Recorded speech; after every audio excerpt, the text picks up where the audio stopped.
Alright, Kent. I hear you. It's a mess out there. It's rough in the best of days. But now, you ever listen to the Silver Shroud? That's what we need. No matter how bleak things got, he saved the day.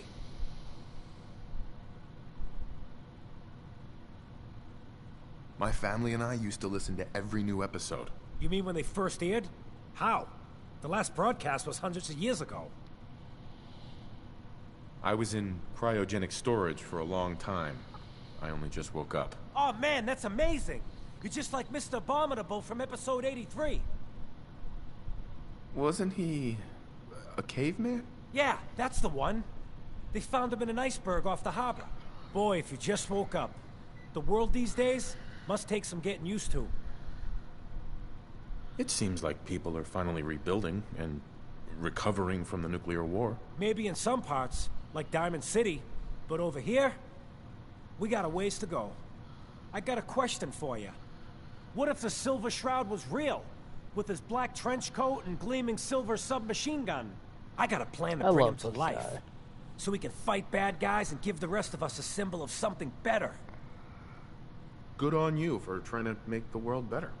Yeah, most folks refuse to be bothered. I just have to do something, you know? I've built my own custom machine gun. Even better than the one in the show. But to make this work, I still need the most important piece. The genuine Silver Shroud costume herself.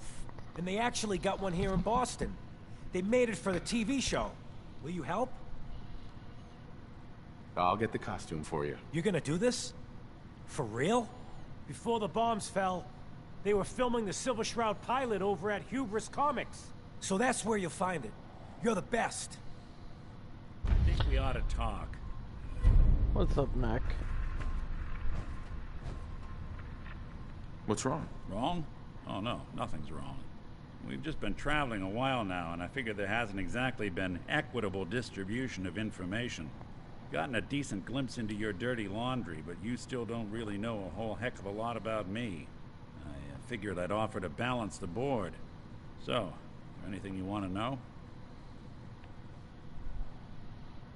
What's with the outfit? After I started the agency, it just seemed like the sort of thing a detective ought to wear. I got some old memories, pre-war. Faded to all heck of guys dressed like this, doing what I do. Putting on the hat and trench coat, I figured it'd let folks know I was serious about the whole thing. Clothes make the man and all that. Guess I felt they made me the man I wanted to be. What do you remember about the Institute? It's all pretty hazy from back then, but now and then I get glimpses. Life inside the Institute, they keep you isolated. A single test chamber was my whole world for years, and someone was always watching. Then one day you wake up on the other side, and that's it. They've cut you loose. Welcome to the brave new world. Such people in it. So who are you, Nick?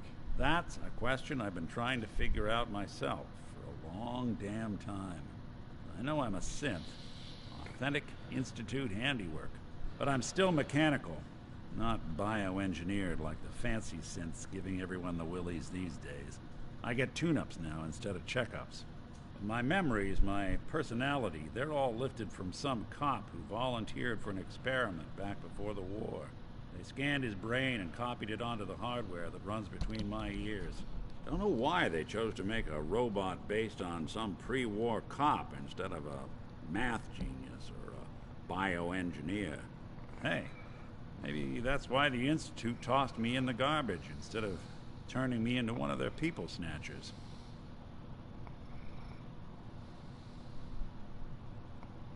Wait, the original Nick was from my time? Sure was.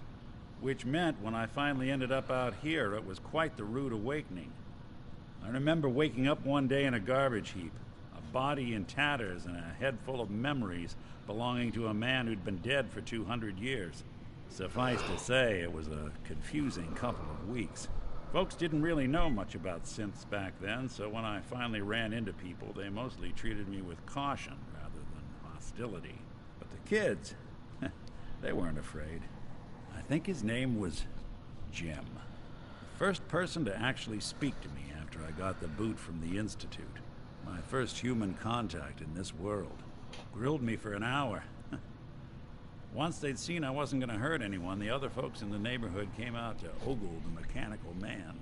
It eventually turned into a pretty swell soiree. The local mechanic even gave me a once-over, free of charge. Those people, they treated me like a human being. I've been trying to return the favor ever since. It's a surprisingly rare trait out here sometimes. It's something I've noticed you got a fondness for. Part of the reason I've stuck around this long. If you're good to people, they'll be good back. That's something I've always believed. Couldn't agree more. Well, I expect you're about as bored as can be listening to me rattle my skeletons. You should probably head out.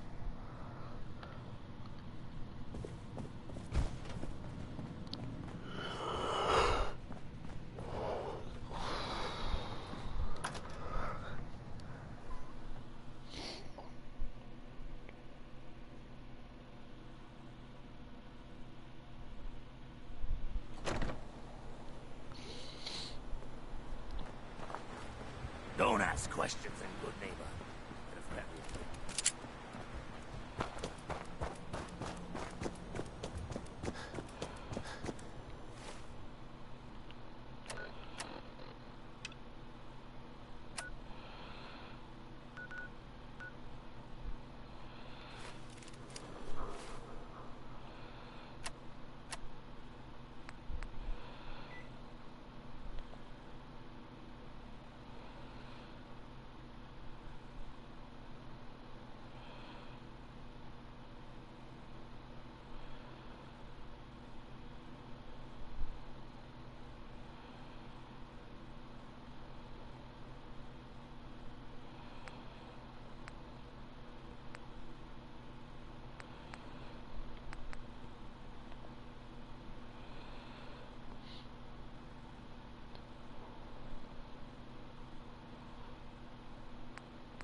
Ah, the submachine gun.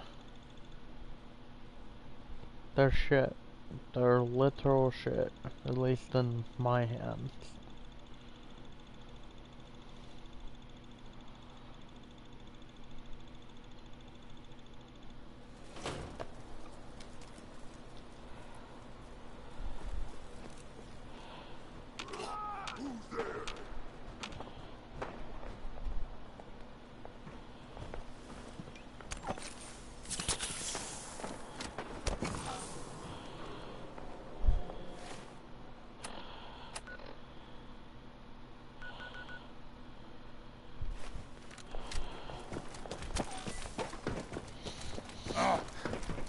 What's that?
I'm fluent in uncooperative old machine.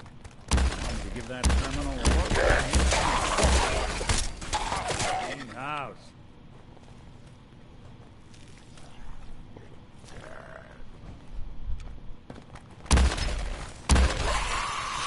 Playing hide and seek? Here they come. Won't be bothering anybody now.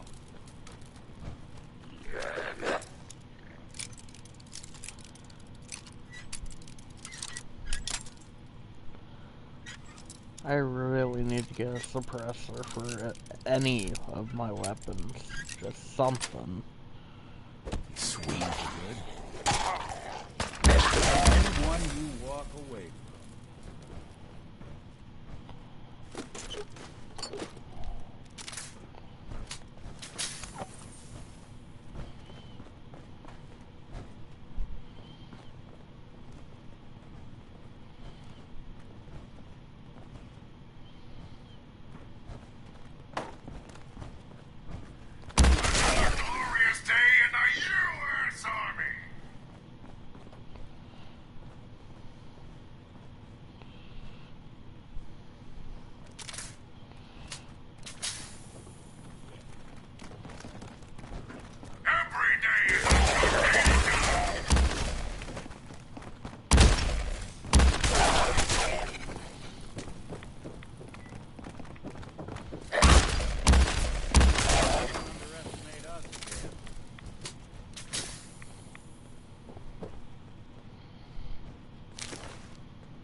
Playing hide and seek?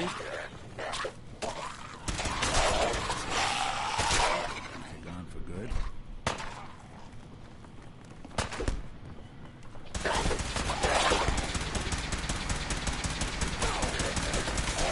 Clear.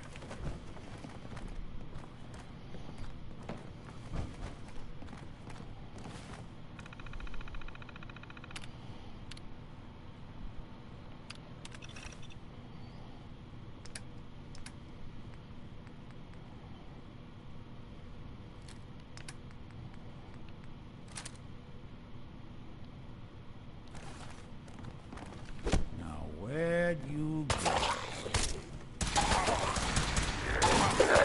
how we do things in the U.S. Army. Hooah! Okay, so he automatically has... Okay.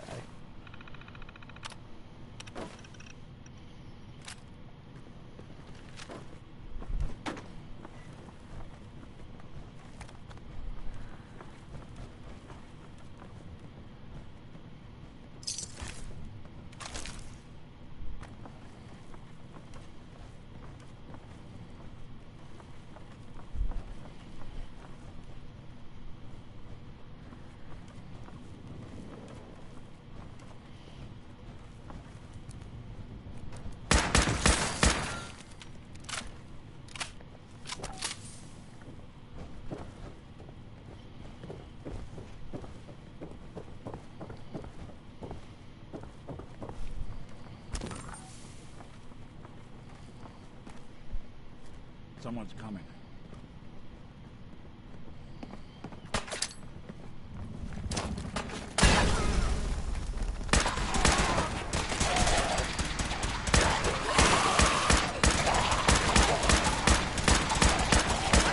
For you.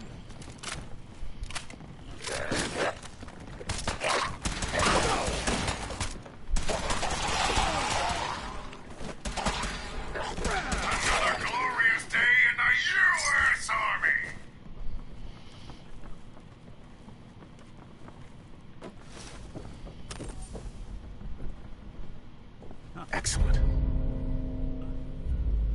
This is where they filmed that god-awful TV show.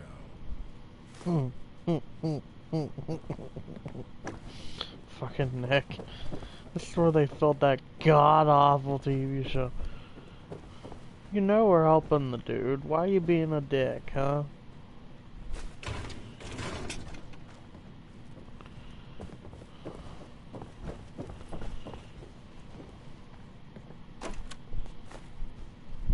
Sure don't make them like they used to.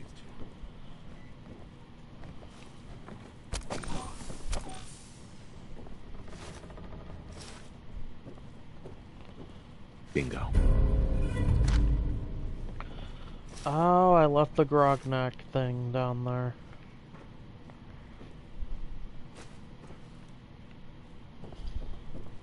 Guess I'll be getting that axe on the way back down.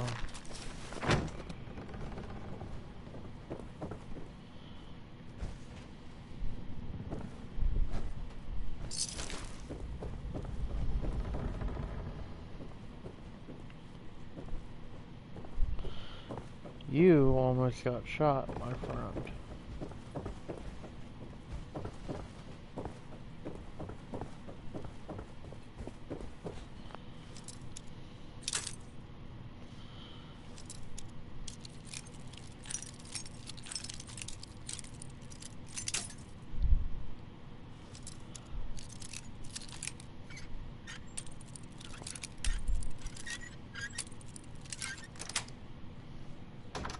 Nice.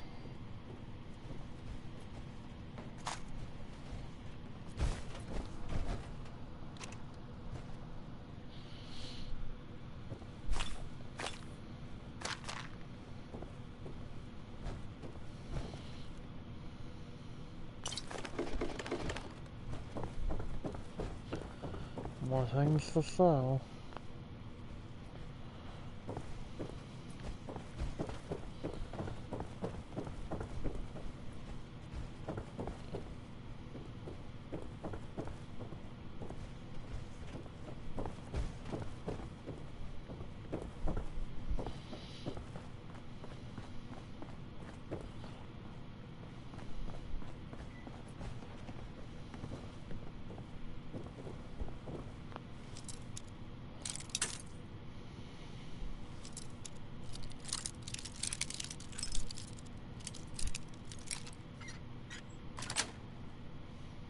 Got it.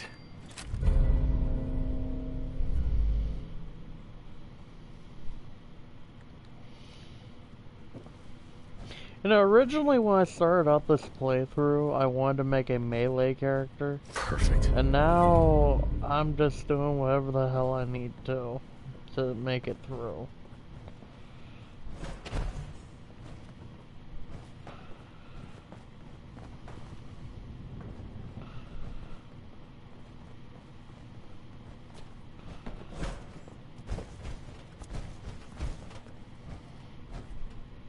Okay.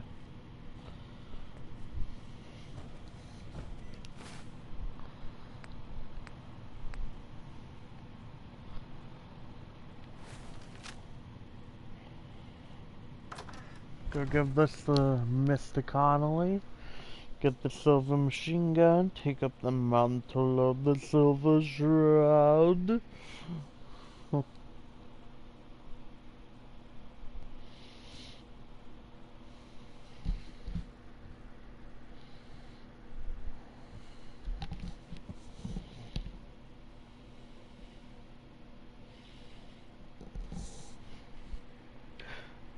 I did not do the paper mirror quest line. I happened to buy these anti-material rifles I have. The Chinese stealth suit I accidentally stumbled upon. And yes, I did burned on the river to get the solar cannon, just so I can finally buy it in the game. I'm not going to be doing every quest on screen. Sorry. There's just too many of them.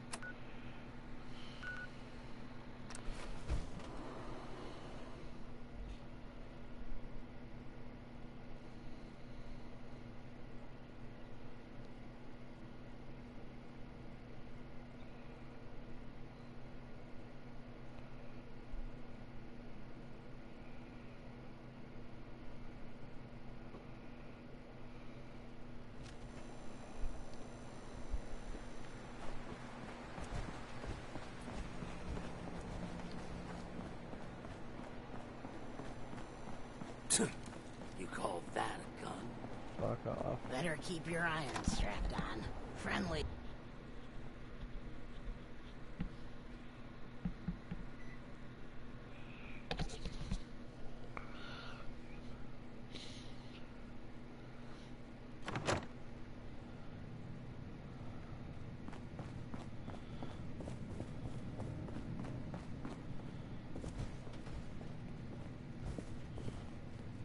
I got your costume, Kent.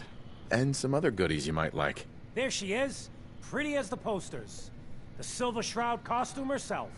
And memorabilia, too? You're something else. Together with my gun, everything's all set. Here you go. After all these years, the Silver Shroud is born again. But there's just one problem. I'm just not Silver Shroud material. I could be Rhett Reinhardt, or his butler, Jarvie Blake. But the Shroud is strong, capable. Come on. Don't sell yourself short. I got a better idea who should wear it. You up for being the Silver Shroud? You already got your own origin story and everything. What with the cryo vault and all. Looks like I get to be the Shroud. The costume and gun are yours. So you patrol Good Neighbor's streets, and I'll call in any crimes on my radio station. Here's some calling cards, I guess. When you dispatch justice, leave them behind. That way, everyone knows the Silver Shroud has returned. Time to fight crime! He is far too happy about this. Oh, am I over encumbered? I'm over encumbered.